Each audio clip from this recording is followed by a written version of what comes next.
I asked the same question that I asked 6 years ago. Why me? But in a different sense now. Okay. Action. So you chose this spot so I can actually look at the Yeah, good. the distance. Ready to rumble. It's more like, why did God choose me to do this?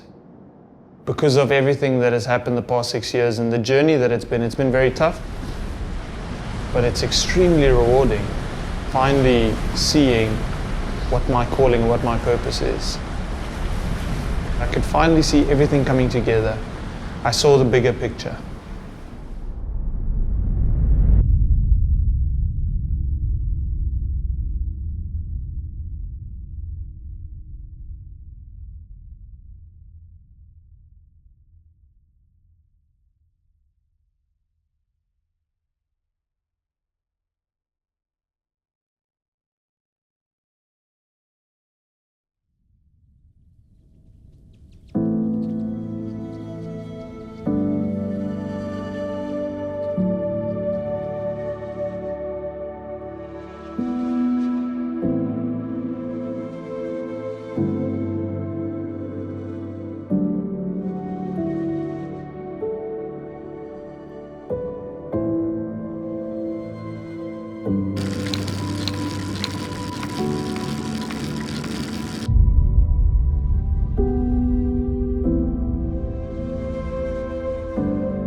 Klap net klas. Sure. Nice. Alwyn, as a young boy, we spent a lot of time together, obviously. My life was centered around my two boys.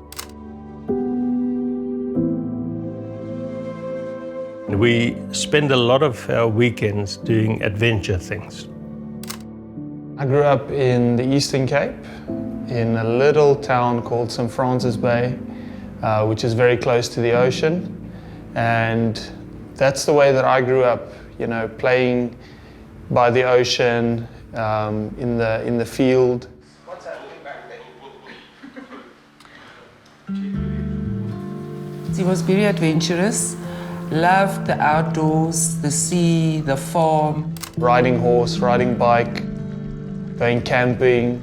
I just wanted to be outside, just play and just be happy. He wanted to be his own child. We took him fishing as a little boy. He must have been about 3-4 years old, and he caught his first fish. So we said, well, it's such a tiny little thing, you better throw it back into the sea. No, no, no. He sat in his little chair in the car, holding this fish, went to bed with it, stank the whole room out, and wouldn't let go. So he wanted that fish, and that was it. He knew exactly what he wanted, and he wouldn't budge. Alwyn enjoyed his sport and his outdoors forever. I think the love for sport, he was born with it. Because he loved to play with balls or bats or golfing gear. At a young age, I noticed he does have a lot of talent. When he first went to the little play school, the teacher came back to me and she said she cannot believe this child's motor neuron and his ability to coordinate that aspect, so well at such a young age. He was very self-confident, and my fondest memories of Alwyn is he was just always a loving child. I suppose every mother would say that, but he really didn't give us any problems at all. Just being a normal little boy.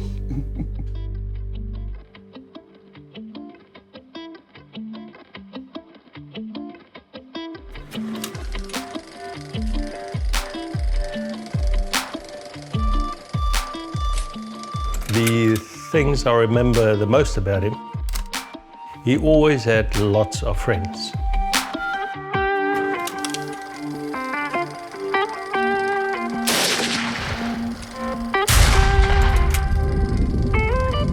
Home life was a big part of his life. He liked to hunt, he liked to invite us to go do stuff. He was very active, always something planned, always something to do.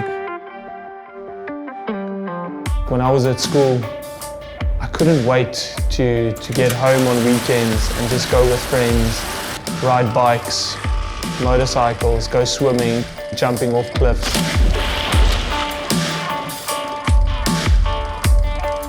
When I got to high school, then we started picking up a camera. And that's when it really got fun, because now you've got an audience to share the stuff with.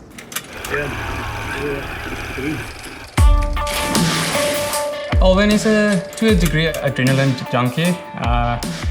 If there's a place we could jump off into the ocean, he would be one of the guys starting it. I would be the guy who would join but jump feet first. Alwyn would be the guy who would jump off head first. Surprise me. Sideways 7. Sideways 7. Surprise me. See you walking.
At the end of grade 9, he actually said to me, "Dad, I'm going to start playing rugby." At the end of grade 10, he said to me, "Next year I'm going to be in the first team." I said, "Listen, yeah, it's still tough because it's only the grade 12s normally that end up in the first team." It was a big school in Himmersdorp. The rugby is at a good level. He put his head down to things and he would start training, exercising. the next year he played first team. He was very driven, focused on rugby. It was a big part of his life back then. He would always exercise. German's part of it. He can't do something this weekend. There's a game coming up. He cancelled on quite a lot of plans because they're playing the morning. Can't do something Friday. Very focused on that. But that's him. He has always, when he put his mind to it, you won't get him to change it, you know. And I've learned over the years, leave him. He's heading the right direction. His father promoted his sport a lot. He was also the one that always supported me at my rugby games. So when I used to play, I always used to look out for him next to the field. Rugby, cricket, whatever sport he wanted to partake in, it was always 100% behind him. You know, I always say he's like one of my best friends. There's a really tight bond between me and my dad.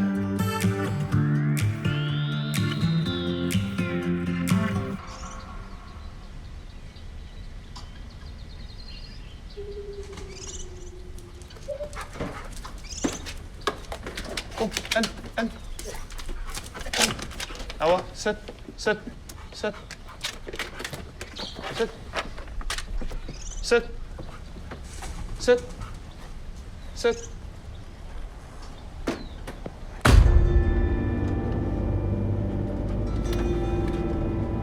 Something that I love to do in my off time is just, it can be anything where I go outside. And I really love spending time in nature. So I'm not someone that loves to sit at home and watch movies or series. I'd far more just go outside, take my dogs with, go for a walk. So that's something that's really close to my heart. Following on his year after completing his schools, he did the 1 year at Sharks Academy that did him really well. He then went to Stellenbosch to study.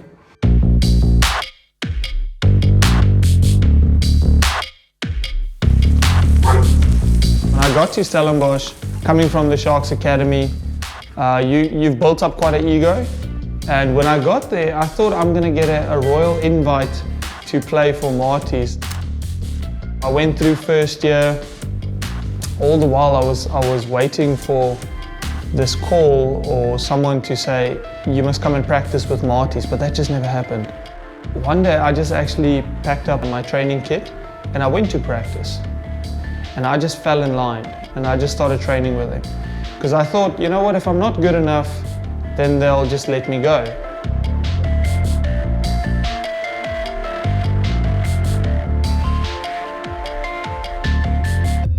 So the last time that I was up on this mountain, it's probably a good seven years ago. Being back on this mountain, it's very nostalgic. It really brings back good memories for me. I really enjoyed playing rugby. I really loved my sport here, and it's almost like that love really grew in Stellenbosch. That's kind of where the fire got reignited. And coming back here, I'm just reliving all of that emotion, all of that feeling that I have being back in this town.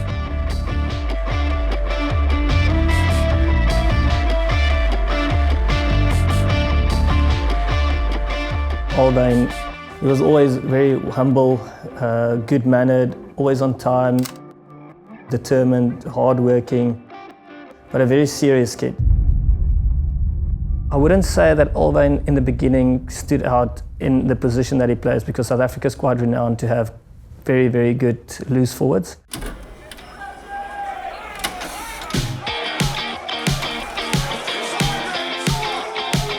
But what I do remember is that it was very hard. He really put his body on the line. What I can remember from playing with Alwyn is that he was a very physical guy, big in stature, quite a bulky guy, and very fit guy. A hell of a pleasure to play with that guy because he's always supportive on the rugby field. very, very intelligent rugby player, which meant, that he had a very big asset in playing for the rugby teams at Stellenbosch.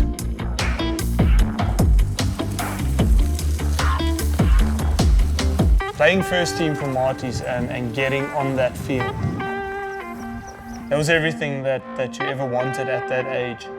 You couldn't wait for the week just to get past quick enough so you can get back on that pitch and play rugby. Getting there was quite the journey, it's quite the process. And it's so rewarding, it took me 4 years just to move up through these ranks and get there.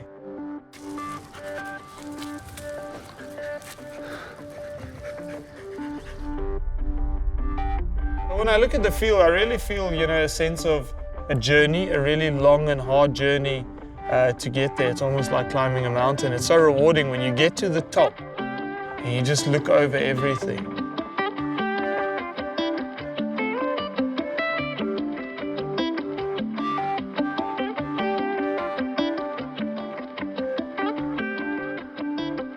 I was studying engineering, and that was quite stressful for me. Balancing a very demanding engineering course and then also playing for Marty's, which is also quite demanding, lots of training times. And then in that time, I developed kind of like a stomach ulcer. The doctors discovered that he's got ulcerative colitis, which is like small ulcers inside of your thick intestine or your colon. Which is quite dangerous if you leave it untreated. It could turn into cancer. It made me sick for probably around 6 months. I couldn't do any sports and I had to go out of residence, and basically my whole life just stopped. Everything just stopped completely. So eventually the decision was made to remove his whole colon. And they did a reconstruction of his small intestine to help work as the colon function. But that was horrendously painful and a long recovery period. I got the word from the doctor that you'll never have a normal life again in terms of like a bowel routine and all these things. At the age of 21, you don't want to hear that. Went through 6 months of rehabilitation, getting used to this new life essentially, and that was just a very difficult time for me. His second year at varsity, the next thing that I heard that he is playing rugby again. I started to feel good again and healthy. I started training again, and I felt healthy enough to go back and play rugby. The interesting part is the doctors, the specialists thereafter, whenever a patient had to go through those operations, they were referred to Alwyn as an example, but look at this man. He did the operations and today he's playing rugby again. It's almost like, I'll show you what's possible and what's impossible. That you can't tell me what I can do and can't do in that sense. It was just mind-blowing that he can just overcome it and just do it, And that was my first taste of defying the impossible.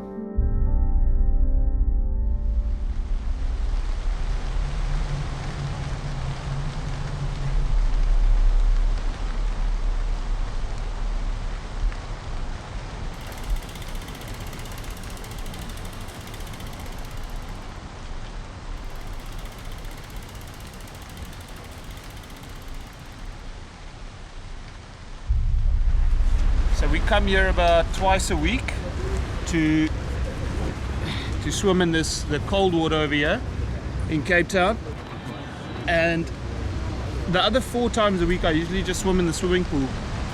But you need this cold water exposure if you're going to do an event like I'm going to do in a few days' time.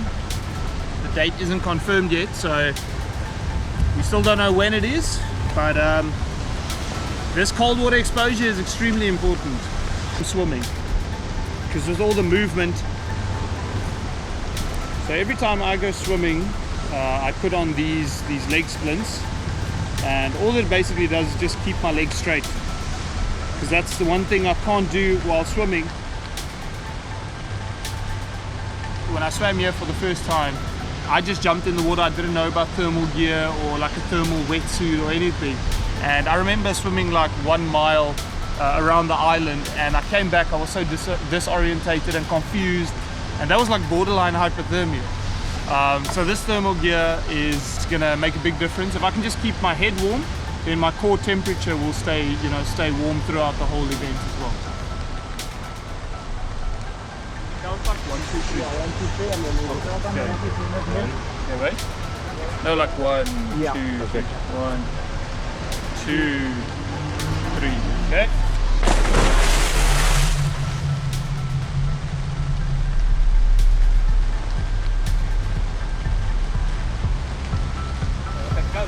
Fresh. It's get fresh. You sure you still want to do the open water swimming? Oh yes.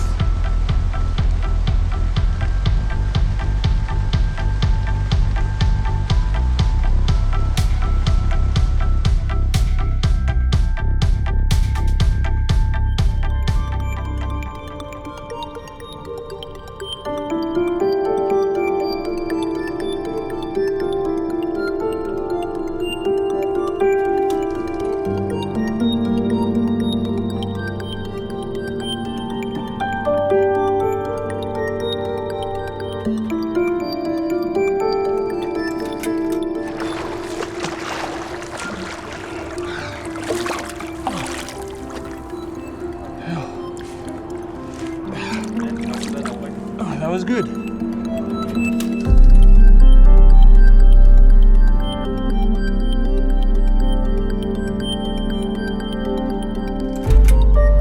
When I swim, I just keep on imagining how it's going to be when I do the Robben Island crossing.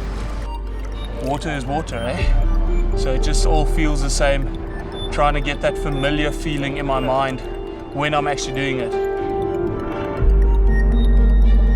With not knowing when the event's going to be, it's almost like in training you keep on holding back because you want to save yourself, you want to save your body for when it's actually going to happen. You don't want to tire yourself in training. But the reality is you can keep on doing that for 2 weeks and then you'll lose fitness. So it's a fine balance between pushing in training mentally, but also saving and reserving yourself for that actual day. I'll be ready for it. It'll happen exactly when it should happen.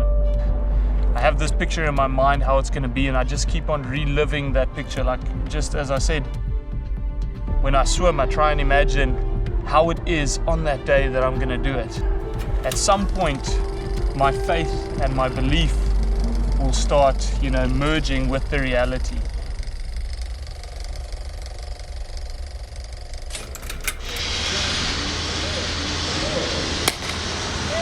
Shoulder. Now I'm going to walk that way.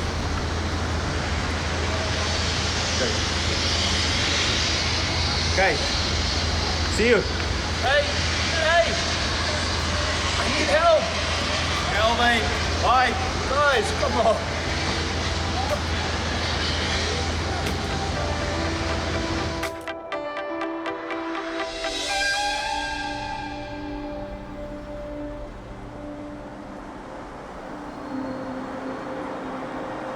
So when I was finished studying, I went and worked with my dad, getting experience for going into the fruit industry.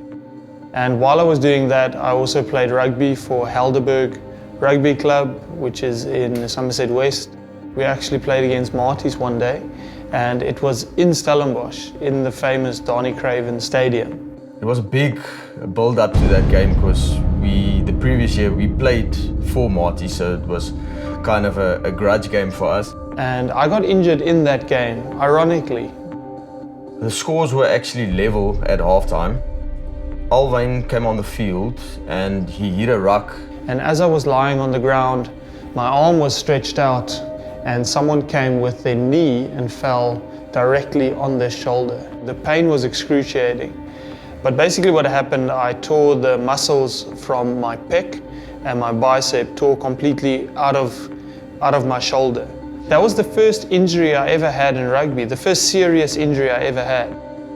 It took 2 operations, reconstructive operations, to fix that, And at that stage, that's when I knew, okay, I think I'm finished with rugby now. I'm just going to focus on my career and building my life from there. He started working for my company. He came to visit during the December holidays.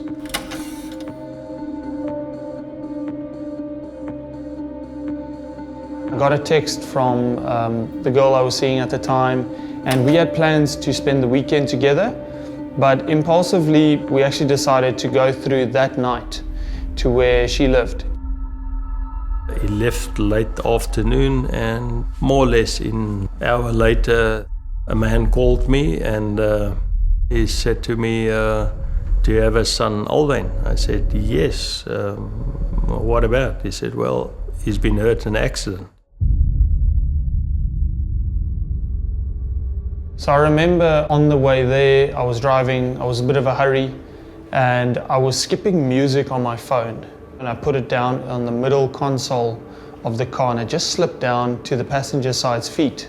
I took my eyes off the road because I reached down for my phone, and I just wanted to pick it up off the floor. But in that moment, the roads are very narrow there, and there's no yellow line section to driving. And at that time, I was only driving about 70 to 80 kilometers per hour, so really not fast. But my left front wheel left the road and it hit some gravel. And I got a fright when that happened, and I jerked the steering wheel. Before I knew it, I didn't have control over my car anymore. It swerved over the road to the right first, and then I plucked the steering wheel again, trying to compensate for this. But at that stage, I could already feel that I have no control over the car. It just had too much momentum. And then I remember the thoughts going through my mind that I'm gonna have a car accident now. And I knew it was gonna be bad because I knew I was heading for a tree, and there was also a concrete slab next to the side of the road. And I just remember my car heading towards that. My safety belt wasn't on because I had a sling on my shoulder from that rugby injury, which is not an excuse, but I wasn't wearing a safety belt. And then I remember going towards the passenger window, and it's such a vivid memory that the ground is coming closer. And then I realized that the car's not on its four wheels anymore, that the car's flipping. There's a sound that I'll never forget, is the screeching of the tires of the car leaving the road. And then just a dead silence. And I saw the ground coming closer. And then I just heard this big, loud crash.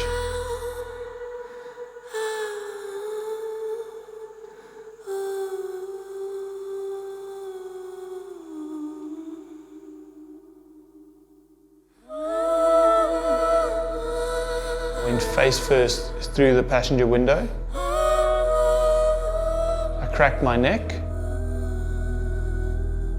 And I woke up next to the side of the road with someone touching my shoulder, and his first words were, "Who should I call?" I was actually on my way to take a walk with the dogs that afternoon. So I still had my sandals on, shorts, t-shirt, and the call came through, and he already at that point in time conveyed to me, he did call the ambulance, they're on their way. I tried to get up, but I just felt this immense pain in my back, and my legs were ice cold, that I couldn't get up. At first I just thought it was shock, that I'm unable to stand and I'm just in shock. But I knew something was seriously wrong, so I just lay still. He was able to tell me, okay, the ambulance are there, they've arrived, and they're busy stabilizing him, and they're taking him to the hospital.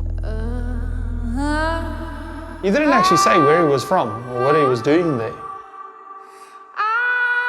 He told me his name was Hosea, and I had a look what it means, and Hosea means he saves and he helps.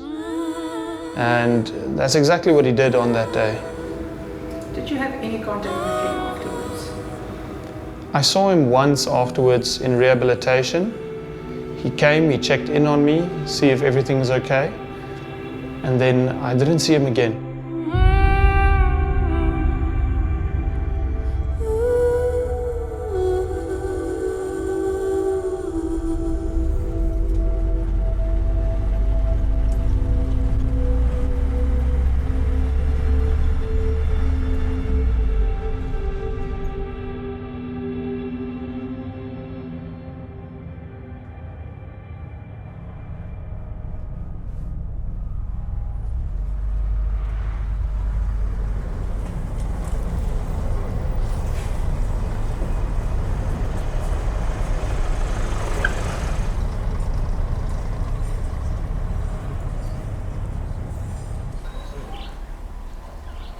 So I'm just gonna pick up my mom now, and we haven't seen each other in, over a year. So I'm very excited about this.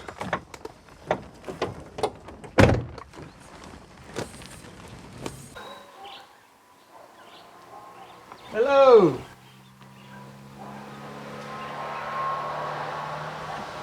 Surprise! Ja. Oh, ma moet afkom, ek kan nie daar op nie. Nou. Ek kon skaars nie afkom. Jy raak net jonger, hè? Hallo. Kan dit? Hallo my darling. Oh. Lekker. Oh. Bly jy hier so? Jo. Lekker getravel. Ja. Is it? I knew she was gonna cry. begin huil nie. No, it was very good. Yeah, it's good to see her. Yeah, it's always difficult because their house is like a 3-story house, and it's not that accessible for me to get there.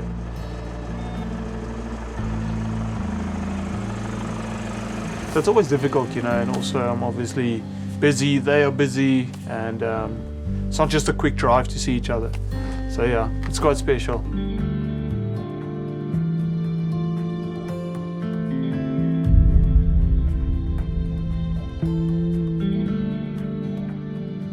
The next morning I woke up, I was so confused. I didn't know what happened or where I am, what the date is, who's around me.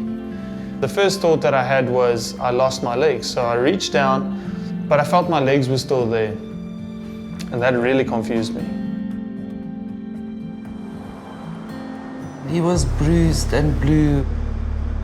You just saw this broken body lying on the bed. He was very scared because then soon they had to do an operation on his back to fuse his vertebrae. I knew something was seriously wrong, but it's almost like no one said it. No one spoke about it. And I just couldn't understand what's going on. I actually asked the doctor, please, can we just sit down and discuss this? What is the extent of the injury? And at that point in time, you still think, okay, it's a bad accident, but the operation went well. I just broke my back. It can't be that serious. I asked the specialist that did the operation that difficult question, is my son going to be able to walk again? In my mind, I thought I was going to get an operation and I'm going to rehabilitate and I'm going to walk out of there. That was my belief. And I had to deal with that reality that they don't know if I'll ever be able to walk again. At that moment, life stops. It becomes unreal. This is a dream. It's not real. Your whole world is turned upside down.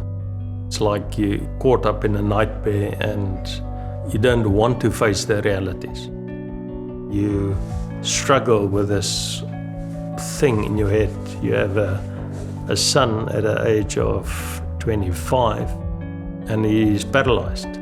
And what now? He was very, very scared. He didn't know what was going to happen to him. He never sort of asked us, please feel sorry for me or anything.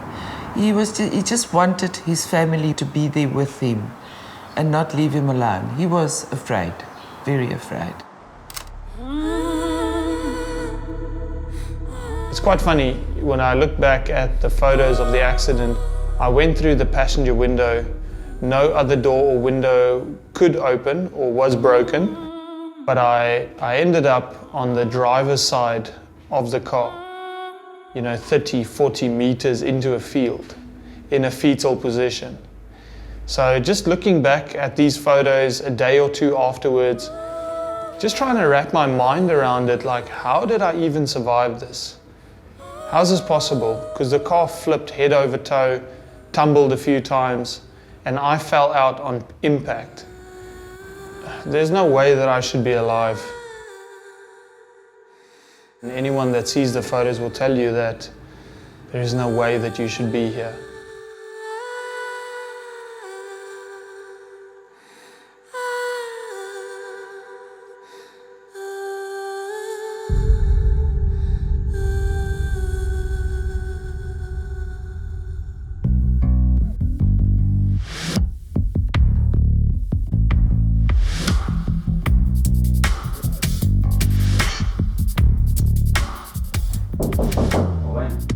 Yeah, you can come in. Hey, Stefan. No, good. Can't complain. What's up? Okay, so we've got a little bit of a situation. I got a message from Derek Fraser. Okay. So we've been back and forth. Then the swim is going to happen, then it's not going to happen, and yeah. So kind of used to this by now. Yeah, I know. I mean, I don't want you to go out and and then be disappointed. But listen to this, and then we'll take it from there. As it's out at Robben Island this morning, and it's 13.6. That's not going to be warm enough for Alwyn. I've got no idea whether it's going to warm up properly tomorrow. Guys are welcome to come out, take a chance, but if it's 13.6 when he starts, I'm certainly going to recommend that he doesn't start. I don't think that it's warm enough for him. Sure. So I don't know what you want to do. Well, I didn't come this far to stop right now. I want to go and stare this giant in the eye. I need to go there. At that point, hearing that news, things happened very fast because he was released from hospital and went to rehab. It's an in-house rehabilitation program, which is really just building the foundation of what then has to take place afterwards. When I first went in there, I thought it was actually to get me walking again, rehabilitate me, and I had the belief that I'm going to walk out of there. So the spinal cord is a bit like a plug on a kettle and the cord.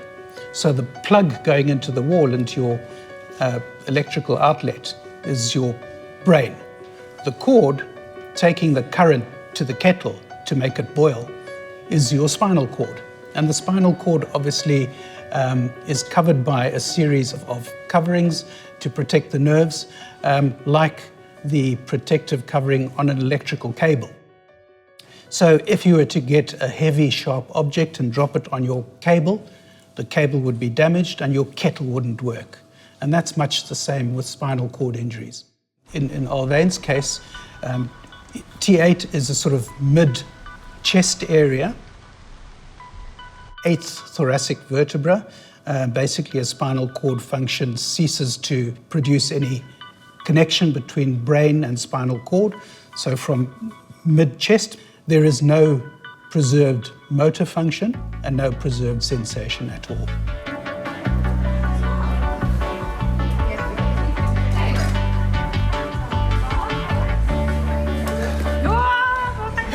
As an inpatient in rehabilitation, you usually stay anything between 4 and 8 weeks. Obviously, it takes a bit of time to adapt and to learn how to become independent in a wheelchair. There are therapists that help you with the physical stuff. There is also someone that helps you on the mental side of things. But as stubborn as I am, I didn't want anything to do with that. I just didn't want to accept what happened. And the thing with paraplegia is that a lot of it is between the ears.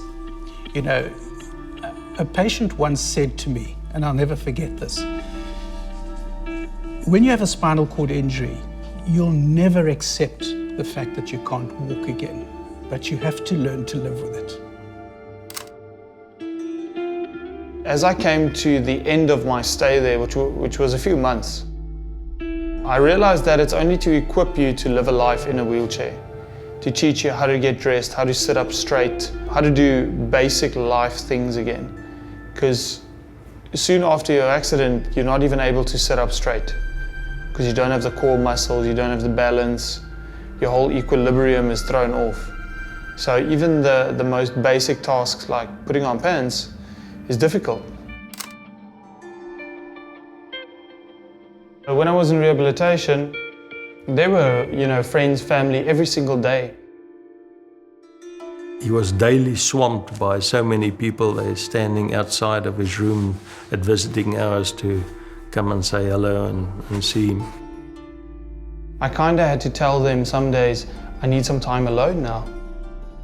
That's when, depression and anxiety is kind of hiding behind the scenes. The day I went home, everyone went back to work, my friends went back to university or their jobs. That's when it took a hold of me, because then all the filters were down and all the walls were down, and it was just me and my own thoughts. And that's when it really gripped me. I just thought, I'm just going to end it. Why do I have to wake up every day with a struggle? Every single day I used to relive the accident. I used to go to bed looking at photos. I was so stuck in the past. That was all that was consuming my mind every single day. I just saw the wheelchair. That's all that I saw. I didn't see any possibilities.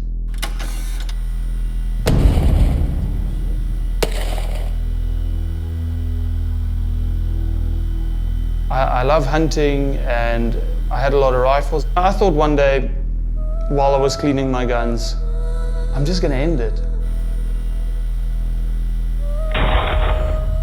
I can just take this pistol and just end it right here.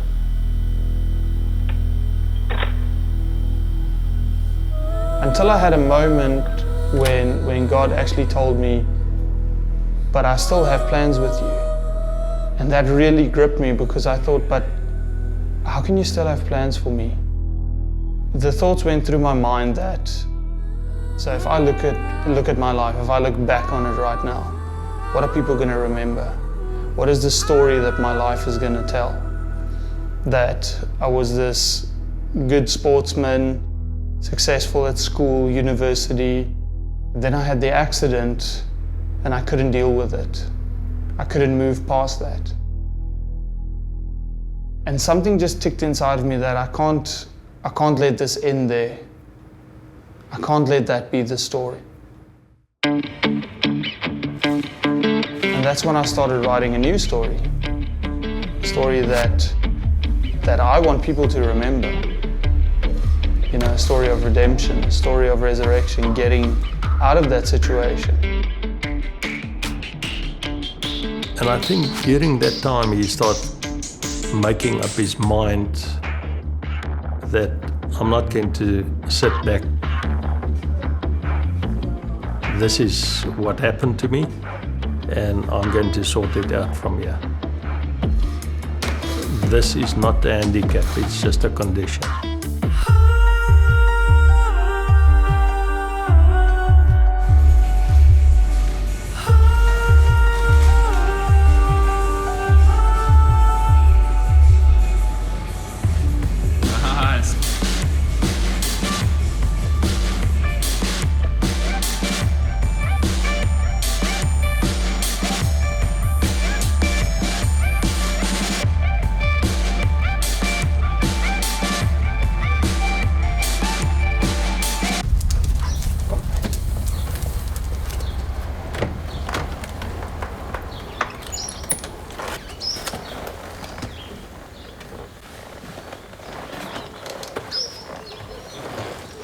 soon after his discharge from Aurora, we got him his car, got it changed for mobility.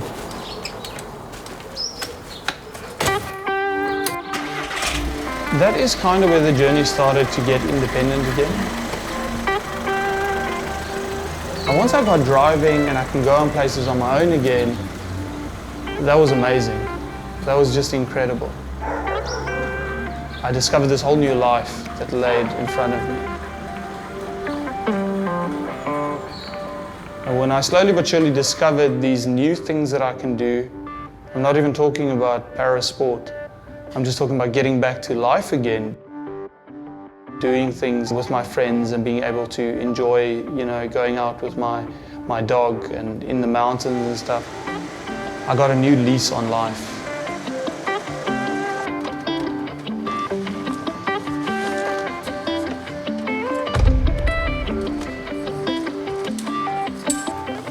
The wheelchair is never really, it's not something you notice during the day. It's not something that ever gets in his way. Like, it's not something that's a problem.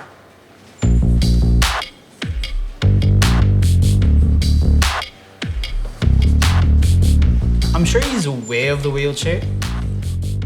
It never seems that it bothers him in his daily life. I mean, it's such an extension of him. Like, he speaks about it in a way that he's with it every day. It's sort of like an extra limb that he's used to having. It has certain limitations to it, but it's part of his life now. So I don't think it's in his way.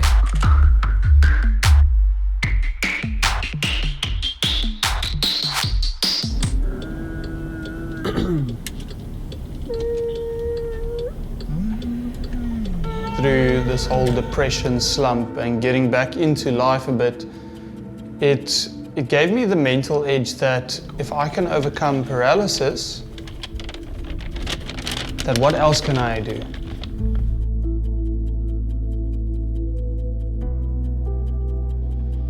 I then ended up getting a hand cycle, which a friend and I built from a few parts that we got from a friend of mine, professional hand cyclist and wheelchair racer, Adams van Dijk, one of the best in the world. And he gave me this hand cycle, but I had to adapt it first. So we made a hand cycle that was suitable for me, and then the bug bit me about cycling. It's an adrenaline rush, there's speed involved, and it's extremely hard. Once I got into cycling, I started swimming, figuring out how to swim without the use of my legs. Yo. Oh, dankie too.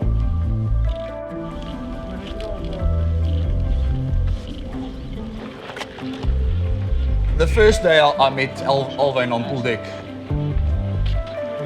He put his suit on and I was like, Alwyn, we need to get in the pool, otherwise we're not going to finish the session.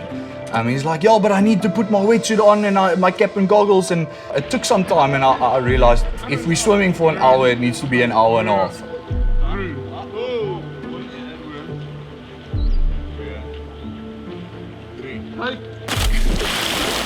I had a look at him and I just said, go 4 lengths, let me see what you can do. And he swam and I was like, okay, there's some serious work to be done here if we want to achieve what his dreams are. I said to him, Alwyn, it's going to take a lot of commitment. And he said, well, anything you need, what do I need to do? Can we do this? I took him for some stroke correction. I think that was our basis point of starting, is just really focusing on technique. I got him to swim more efficiently, and then starting to introduce him to a little bit more longer swims, shorter intervals, the rest period, aerobic phase, anaerobic phase, some sprint work. And I've seen Alwyn change so much. It's fantastic to see. He had a really big block to conquer in this past, I want to say, month, 2 months before this crossing.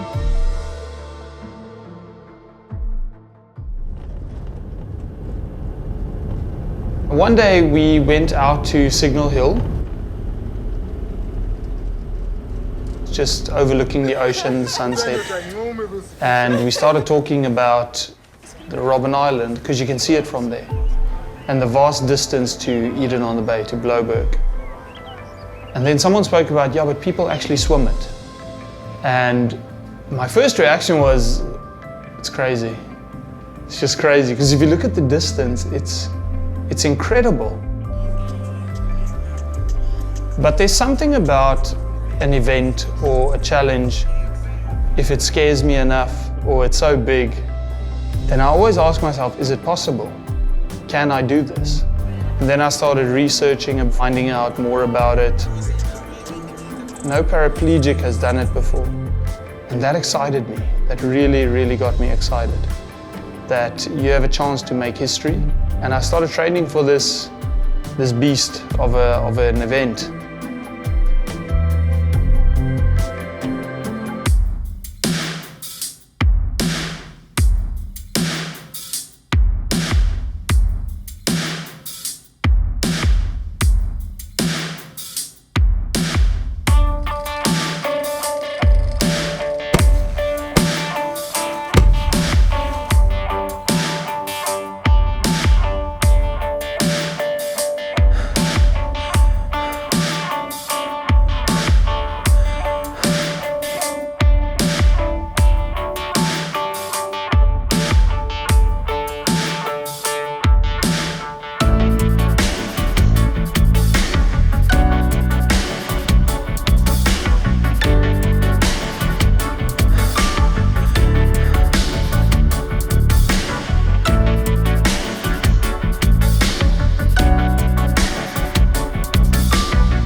How do you feel about today? This is the big day. This is it. No turning back now. I don't know, it's interesting, I wouldn't say I'm nervous, but there is some anticipation.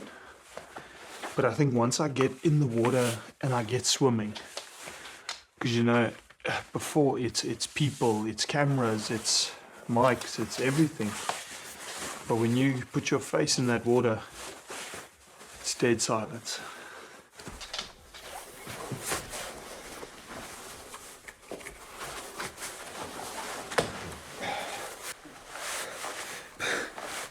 This is a bit tiring.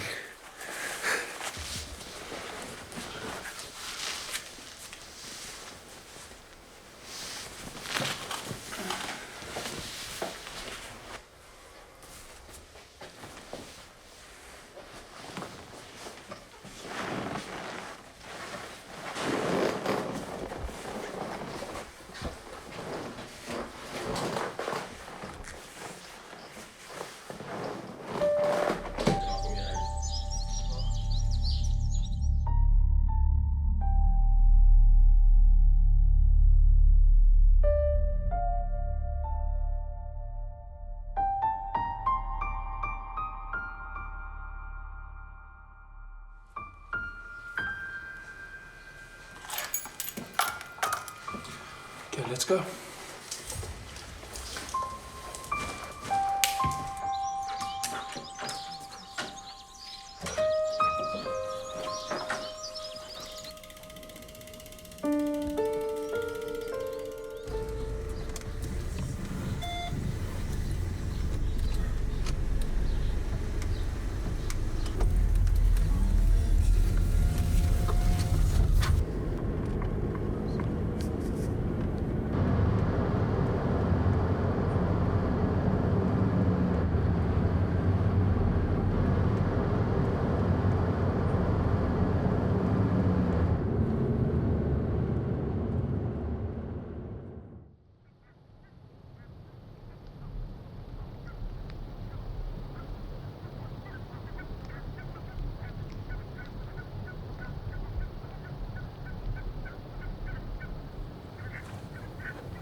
Man of the next couple of hours. Got it. Right.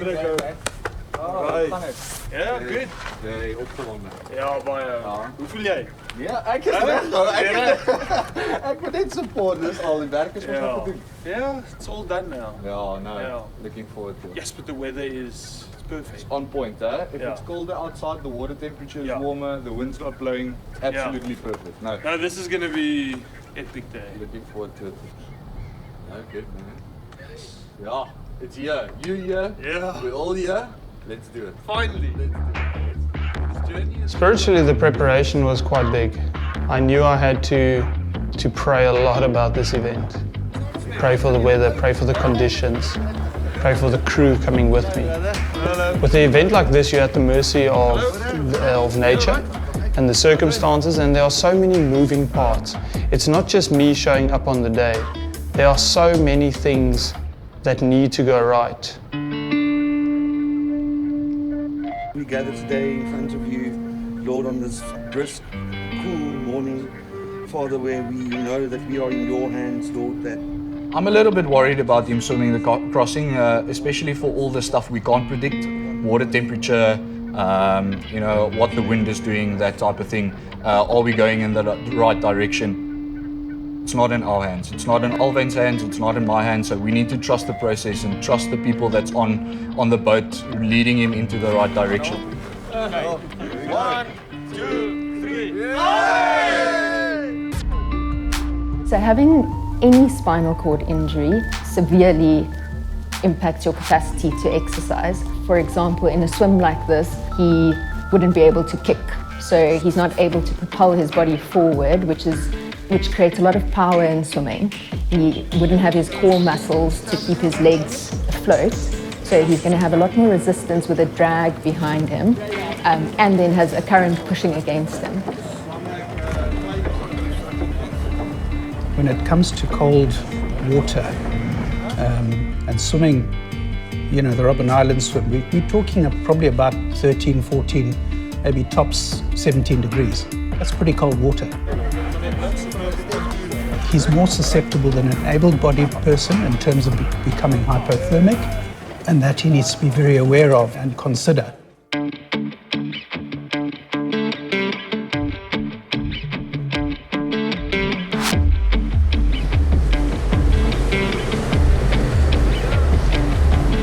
I think when it gets to that stage where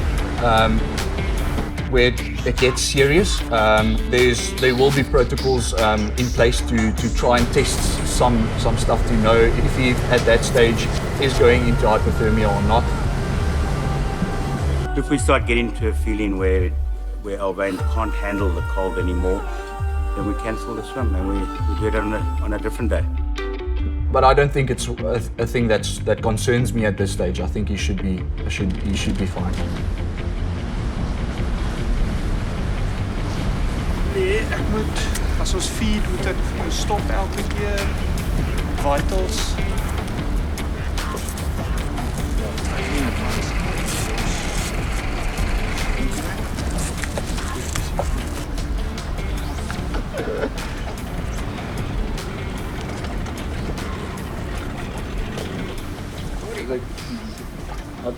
I think we're good, yeah?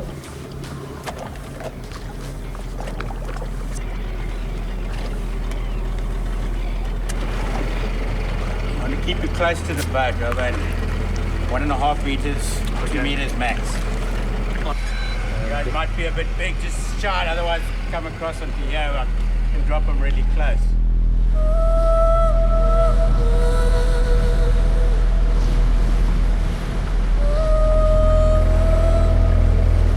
Robben, I'm really happy with the water temperature.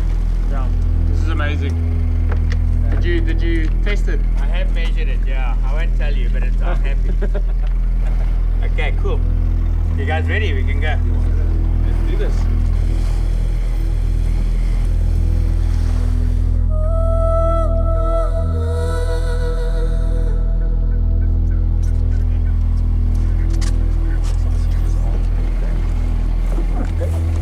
Let's go. 3.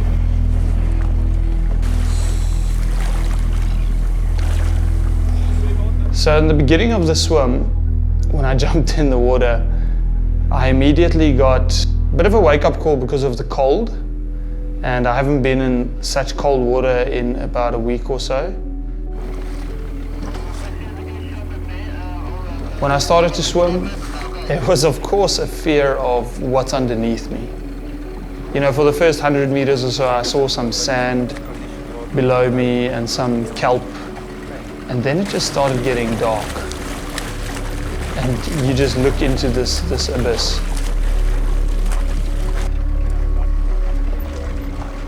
I remember for the first 30 minutes, I got a bit overwhelmed because of the current. And there's always the fear that, is it going to get worse? And when I encountered that in the first 30 minutes, I really thought I'm in for a long day. I remember it was going through my mind, just get through the first 30 minutes and you can have a break and you can have something to eat, something to drink, and you can just, you know, recuperate a little bit and have a chat to my coach.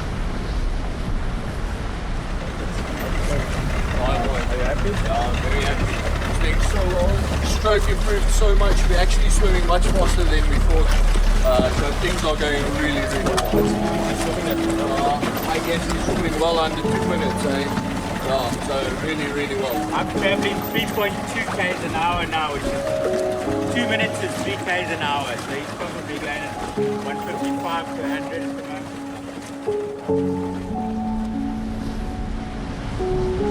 That stop that I had after 30 minutes, that was about after 1.5 k's. But I thought I was going to have a bit of a breather, just exchange a word or two, but it was literally a few seconds. I just had time to drink something. In my mind, I told myself, just get to the halfway mark and then reassess your strategy. Are you going to swim faster, slower? I think around 2.5 k's. That's about an hour of swimming. I just looked at my watch, and from then on, time really went by slowly. It felt like I stood still. That's obviously when the current really picked up.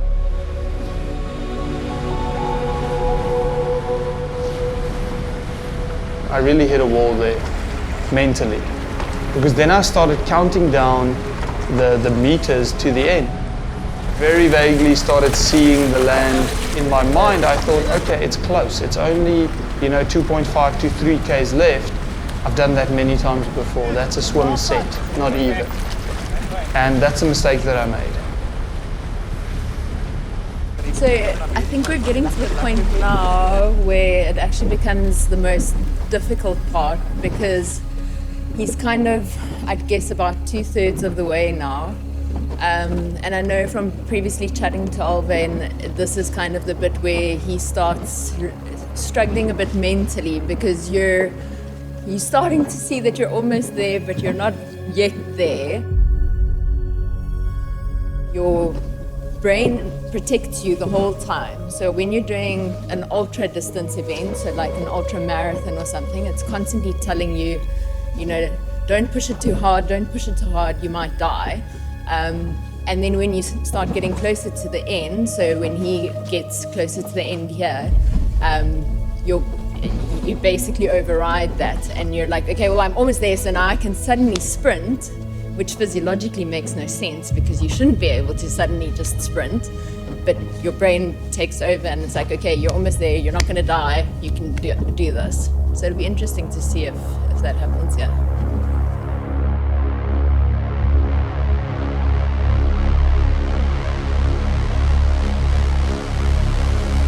I was extremely tired mentally. You are so close, but it's just like it's not coming any closer.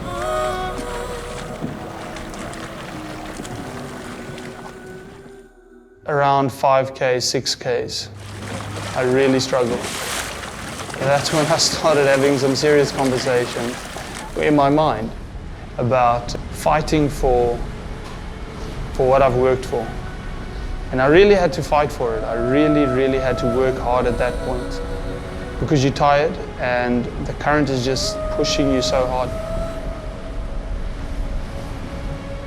But there was never a thought that I was not going to finish, that I wasn't going to make it. It was almost like I would not accept it. There's just no way that I'm gonna allow this to not happen. After waiting all this time, and I felt the weight of those 2 years just hanging on me. Actually, the past 6 years, in that one moment, that it all came down to that one moment.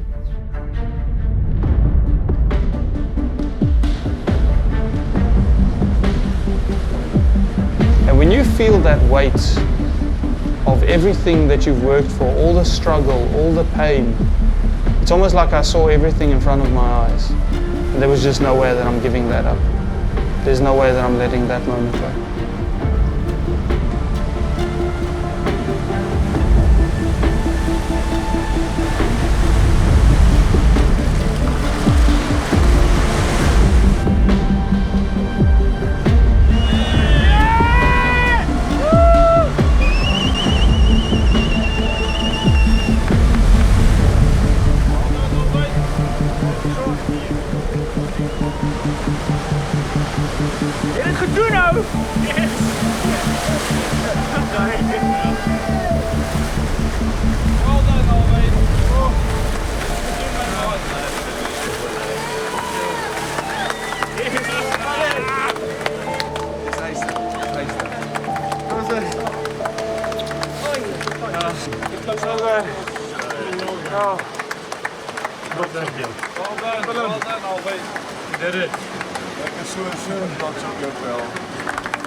I was so thirsty that last K. Finished way back then. I have to crawl. Yeah. On the boat. What was they doing on the boat? There were 2 people on the boat. You know, before doing the swim, I thought everything is coming together for this event. But then after doing it and seeing what has happened and, you know, all the support and everything, it's just the beginning. And there is so much left in me. And this is just firing me up for everything that the Lord is going to ask me to do next.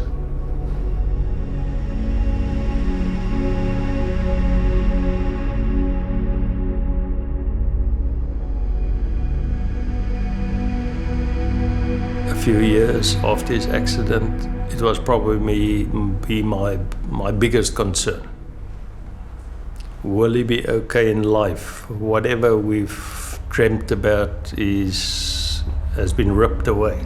It's changed. Will he be okay?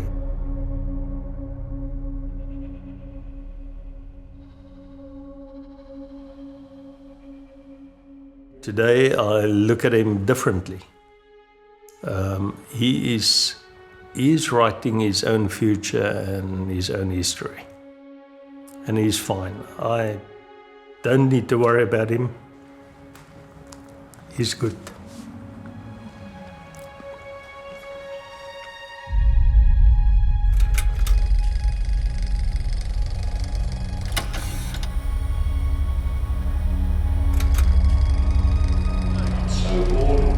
See you in a few days' time.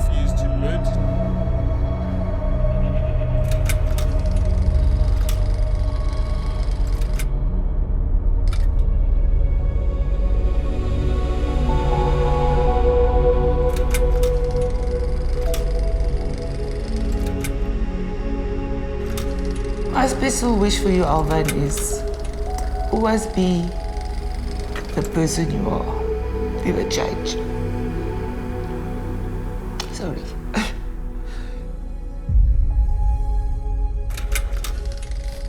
We love you the way you are. You're an inspiration to us. And you deep, deep in all our hearts, just stay there. We love you. To come back to that book. You write your story, you write your book. I want my book to be an extraordinary book. And this is only a chapter in that book.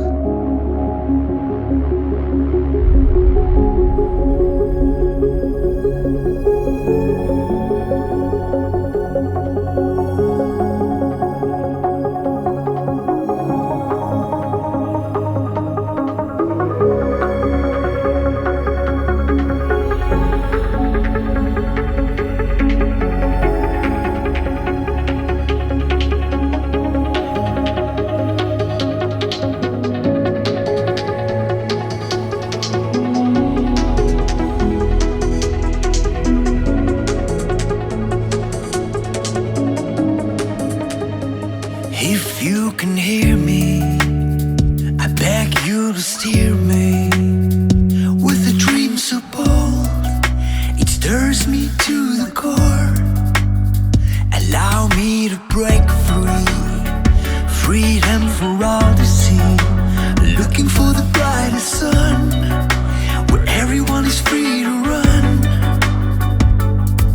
As I ride into the future and leave the past behind, I wanna break free.